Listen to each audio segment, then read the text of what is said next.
The trade in human organs is one of the darkest intersections between biology, morality, and global economics.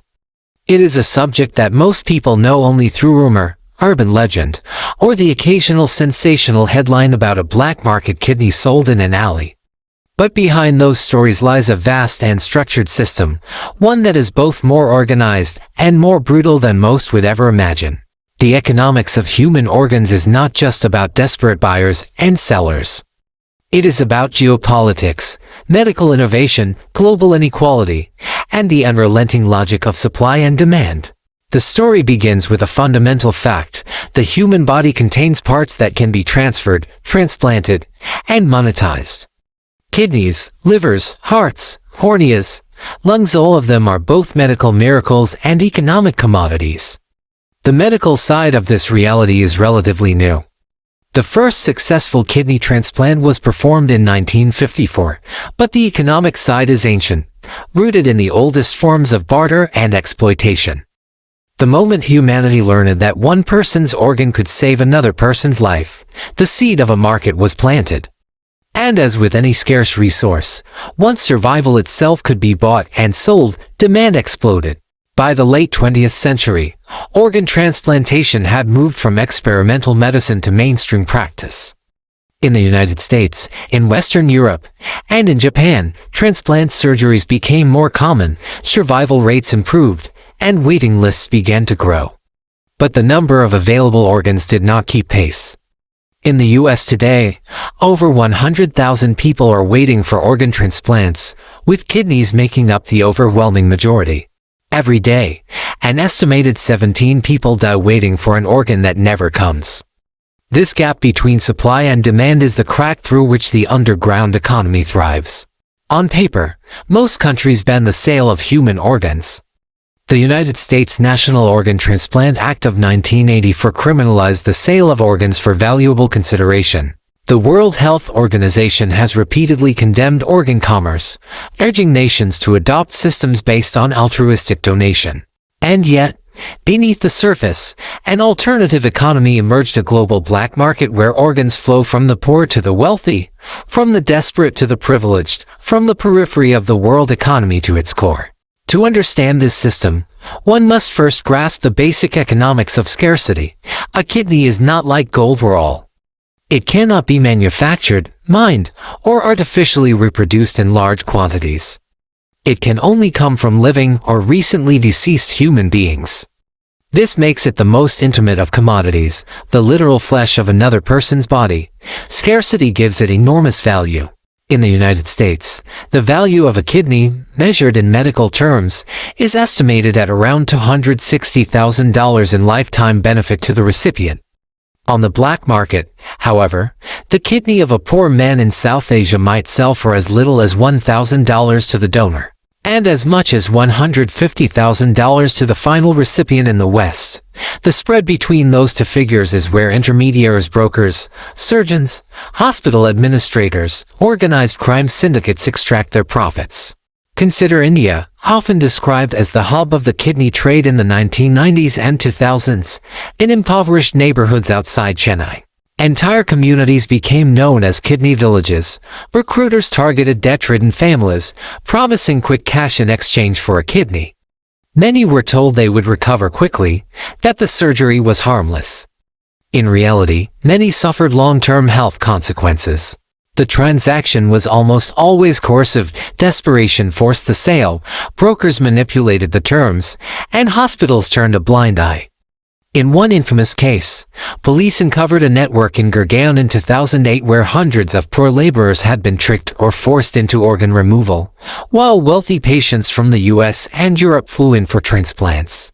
China, too, has a notorious history. For years, reports circulated that organs were harvested from executed prisoners and sold to foreign buyers. The Chinese government initially denied this, but eventually admitted that prisoner organs were indeed used, though it claimed reforms began in the mid-2010s. Independent researchers and human rights organizations, however, argue that the practice never fully disappeared, and that today's system still involves coercion, particularly targeting marginalized groups. For a foreign patient with money, China became a destination where waiting times for organs could be weeks instead of years, a red flag that supply was being artificially created. In contrast, the United States maintains one of the strictest legal frameworks for organ allocation.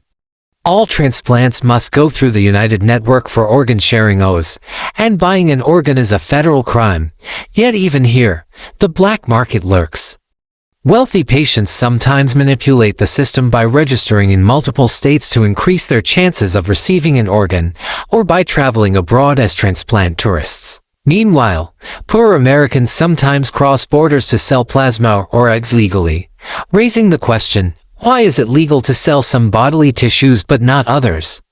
The inconsistency reveals not only legal loopholes but also cultural taboos around what parts of the body can become commodities. At the global level, the World Health Organization estimates that around 10% of all transplants performed annually involve organs obtained through illicit or exploitative means. This translates to thousands of kidneys, livers, and corneas flowing each year in hidden transactions. And like drugs or weapons, organs cannot be stockpiled or easily smuggled. They must be transplanted within hours or days. This means the black market is deeply entangled with legitimate medical systems. A kidney taken from a trafficked donor cannot simply be handed over in a back alley. It requires a hospital, surgical teams, anesthesia, post-operative care. In many cases, the same hospitals that perform legal transplants also perform illegal ones, blurring the line between medicine and crime. The economic chain is brutal in its efficiency.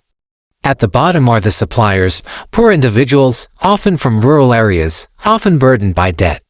Their organs are the raw material.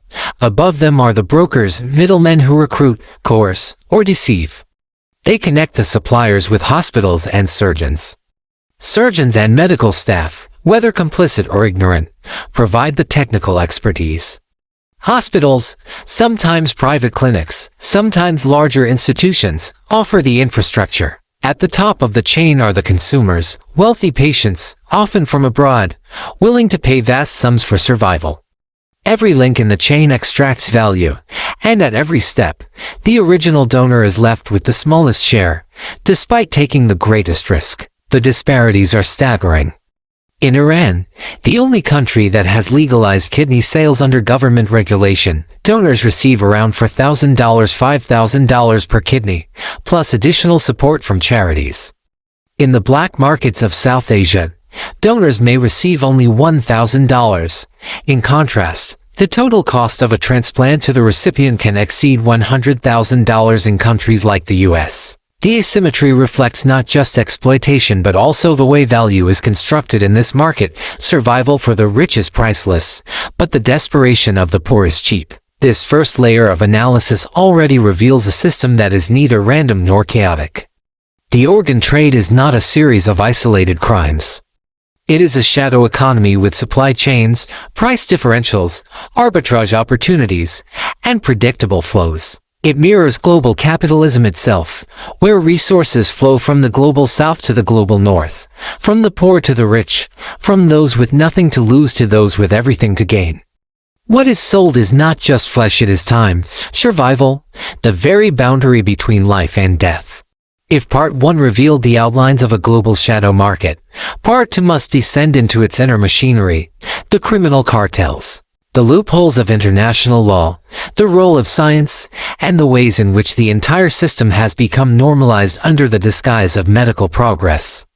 To outsiders, organ trafficking may appear chaotic, but to those who operate inside, it is a system as disciplined and structured as any legitimate industry. Organ trafficking does not occur in a vacuum. It exists in an ecosystem where organized crime thrives.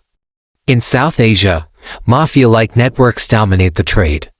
Recruiters, often members of the same communities as their targets, convince villagers to sell a kidney for what seems like a fortune but amounts to almost nothing compared to the profits extracted further up the chain. Violence is common. Donors who resist or regret are threatened into silence. In Pakistan, entire slums near Lahore became hubs for kidney harvesting in the 2000s, where armed guards patrolled clinics to keep the trade secure. The mafia here does not only extract organs. It extracts silence, complicity, and fear. In Latin America, similar networks emerge, though with different cultural dynamics. In Mexico, the same cartels that traffic drugs and weapons have been implicated in organ harvesting. While evidence is often fragmented, intelligence reports suggest that cartels use organ trade both as a source of revenue and as a method of terror. Victims of cartel violence sometimes disappear, their bodies found later with surgical incisions. Whether every case reflects a transplant operation or not, the narrative itself is useful to cartels. It amplifies their aura of absolute power. The organ trade thus becomes not just an economic activity but a psychological weapon. China's system, in contrast, functions less like mafia crime and more like state-organized extraction. The allegations of large-scale harvesting from prisoners, particularly political prisoners, including members of marginalized groups, suggest a system where the state itself acts as the broker. Waiting times for organs in Chinese hospitals sometimes as little as 2 weeks for a liver, hint at a controlled supply that cannot be explained by voluntary donation. If true, this represents the most disturbing form of organ trade. Not underground mafia but above-ground bureaucracy, where the apparatus of medicine, law, and governance colludes to convert human beings into spare parts. But organized crime alone does not explain the durability of the market. It thrives because of gaps in law and ethics. International law formally prohibits organ trafficking, yet definitions vary. What counts as coercion? Is a poor person who consents to sell a kidney acting freely, or under economic duress? The ambiguity creates a gray zone. In the Philippines, organ sales were legal for a time in the early 2000s under medical tourism frameworks, until international pressure forced the government to crack down. In reality, the crackdown only pushed the trade underground. In Egypt, legislation exists, but enforcement is inconsistent. Cairo became a hub for African migrants selling kidneys to survive. Every ban creates scarcity, and every scarcity creates opportunity for those willing to defy the law. The irony is that legality itself can mask exploitation. Iran is often praised as the only country with a regulated kidney market. On paper, the system prevents exploitation, donors are compensated, the state oversees transactions, recipients avoid waiting lists. But critics argue that in practice, the system still preys on the poor. Most donors in Iran are unemployed young men. The financial compensation, while larger than in neighboring black markets, still reflects a trade where desperation is monetized.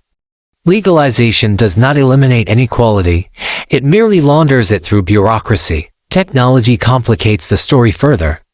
Advances in transplant surgery, immunosuppressive drugs, and organ preservation techniques have expanded both demand and feasibility. Once, a kidney transplant was risky, with uncertain survival. Today, it is routine. Immunosuppressive drugs allow recipients to accept organs from less than perfect matches. Cold storage and preservation fluids extend the life of harvested organs during transport. As medical barriers fall, economic demand rises. But supply remains fixed by biology, so the pressure on illegal markets intensifies. Biotechnology introduces even more unsettling dimensions. Research into xenotransplantation using animal organs in humans has advanced rapidly, with experimental pig hearts and kidneys transplanted into human subjects in recent years. Advocates hope this will eventually eliminate the shortage. But until then, it creates a paradoxical effect by showing that organs can, in theory, be replaced by technology. It inflates the desperation of those waiting today. People who might have resisted paying $100,000 on the black market may now justify it by thinking, if I survive just 10 more years, technology will solve the problem. Demand becomes more urgent, not less. Meanwhile, 3D bioprinting, the idea of printing organs from a patient's own stem cells, remains decades away from clinical reality. But the dream fuels speculation. Startups raise millions, promising eventual liberation from the organ shortage. In the present, however, their existence highlights the brutality of the market. For every biotech investor betting on a future kidney printer, there are thousands of real patients today wiring money to brokers for a kidney from a Bangladeshi laborer. Tourism for transplantation deserves its own chapter. Transplant tourism refers to patients traveling abroad to purchase organs. The World Health Organization has documented flows from wealthier nations to poorer ones, Americans to South Asia, Israelis to Eastern Europe, Japanese patients to China. It is a form of medical arbitrage, where the poor supply the body parts, and the rich cross borders to consume them. This tourism operates under the same logic as offshore banking: go where the regulations are weakest, the oversight minimal, and the services discreet. Private hospitals in Manila, Karachi, or Cairo often cater explicitly to these tourists, offering packages that include surgery, recovery, and sometimes even sightseeing. The organ itself becomes just another component of a medical vacation. The consequences for donors are devastating. Many receive less money than promised. Others suffer infections, long-term kidney failure, or inability to work. Studies from India found that a majority of kidney sellers experienced a decline in economic status after selling, not an improvement. Debt repayment was temporary, health decline was permanent. The transaction, which was supposed to be a lifeline, became a sentence of poverty. For recipients, meanwhile, the surgery often succeeded, but at what ethical cost? Few asked questions about where their new organ came from. The silence is deliberate. Survival allows no space for moral hesitation. One cannot understand this market without seeing how deeply it mirrors global inequality. Just as sweatshops produce cheap clothing for the West, organ sweatshops exist to produce spare parts. The analogy is not metaphorical, it is literal. Flesh, like labor, is extracted cheaply in the periphery and consumed at high price in the core. The flow of kidneys from Bangladesh to Boston, from Manila to Miami, is the same as the flow of iPhones or cheap t-shirts. The only difference is that the commodity here is not an object, but life itself. The flow of kidneys from Bangladesh to Boston, from Manila to Miami, is the same as the flow of iPhones or cheap t-shirts. The only difference is that the commodity here is not an object, but life itself. And yet, even as global institutions condemn the trade, they also benefit from it indirectly. Insurance companies save money when patients find cheaper transplants abroad. Governments relieve pressure on domestic waiting lists when citizens travel to buy organs elsewhere. Hospitals in recipient countries collect fees for post-operative care. The system survives not because it is invisible, but because it is convenient for the powerful to look away. Part 2 therefore exposes a deeper truth. The black market for organs is not an anomaly, but an extension of global capitalism's logic. It operates with supply chains, arbitrage, financial incentives, and the complicity of institutions. The mafia and the surgeon may appear worlds apart, but in this system, they are partners in the same business. Medicine, crime, and politics blur until they become indistinguishable. The kidney in a New York hospital may have passed through the hands of a Bangladeshi broker, a corrupt Egyptian surgeon, and an Israeli travel agency, but to the recipient, it is simply salvation. This brutal efficiency is what makes the organ trade not just persistent, but inevitable under current conditions. In every public discussion about the organ trade, the same characters appear: the patients, the donors, the surgeons, the brokers. But few dare to confront the silent forces that keep this machine alive: the complicity of the medical profession, the shadowy role of governments, the unresolved philosophy of bodily ownership, the weight of religion and culture, and the chilling future in which technology and AI turn human beings into warehouses of spare parts. If the first two parts revealed how the organ trade emerged, how it operates, and how money circulates through its veins, this section dissects the hidden layers, those rarely touched by the light. We start with the silence of medicine. Surgeons, nurses, and transplant specialists swear the Hippocratic oath to do no harm, yet in practice, medicine itself is the essential artery of the black market system. No backalley amateur can remove a kidney and transplant it into another body. To excise an organ, reconnect veins, arteries, and ducts, and sustain a patient's life demands the skill of a fully trained surgeon, which means that for a successful underground transplant to happen, there must be a doctor, a surgical theater, sterile instruments, anesthesia, and drugs. These things do not appear by accident.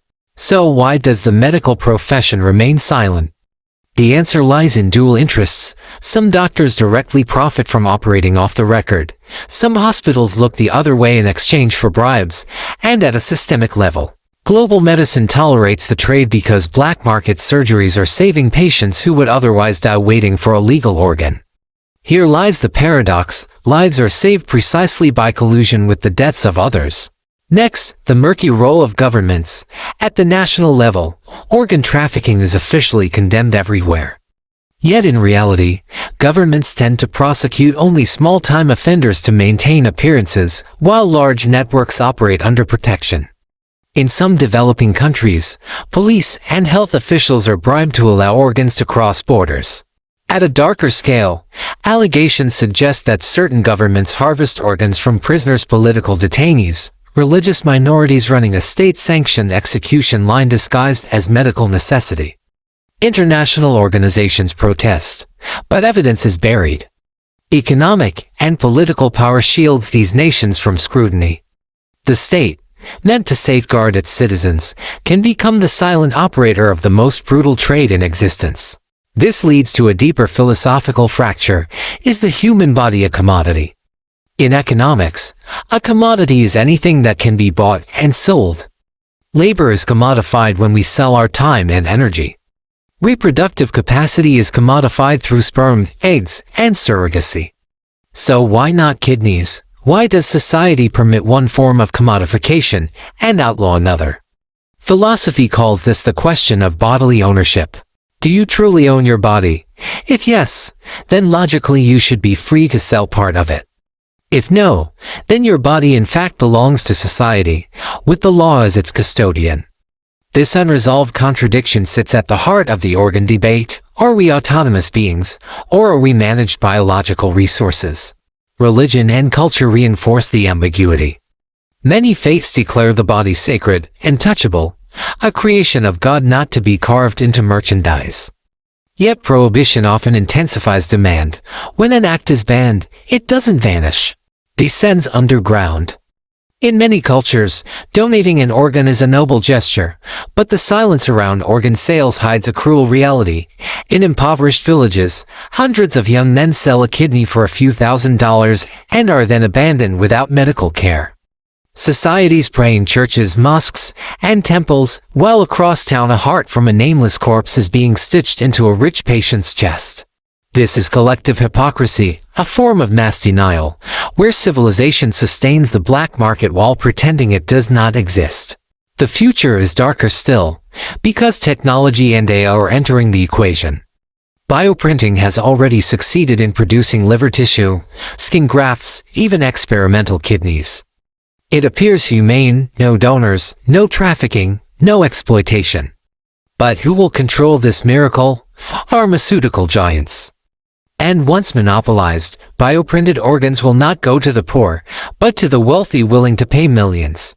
Injustice remains intact, merely upgraded.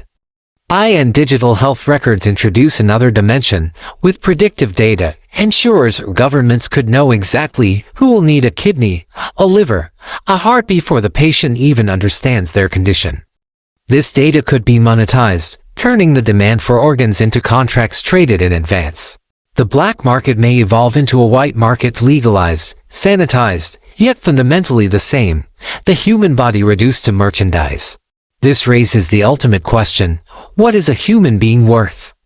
If a kidney is worth $10,000 in India, $40,000 in China, and $150,000 in the US, then is a person worth the sum of their parts? Researchers have calculated that the aggregate market value of all usable human organs could reach several $million. But those numbers are theoretical. In reality, the value of a person in this economy is not dignity, intelligence, or emotion. It is the price at which their body can be dissected, packaged, and sold to the highest bidder. The tragedy is stark. In the organ economy, humans are not humans, they are living warehouses of biological inventory. Each death is not only a loss but also a business opportunity. When viewed in its entirety, the organ market is a warped mirror of humanity itself. It reflects the desperation of patients, the crushing poverty of sellers, the silent complicity of doctors, the compromises of governments, the moral hypocrisy of religion, the greed of corporations, and the helplessness of society to face a single unresolved question: can the human body be treated as merchandise? This is no longer a question of medicine or economics. It is a measurement of the moral weight of civilization itself. And as of now, the answer remains elusive.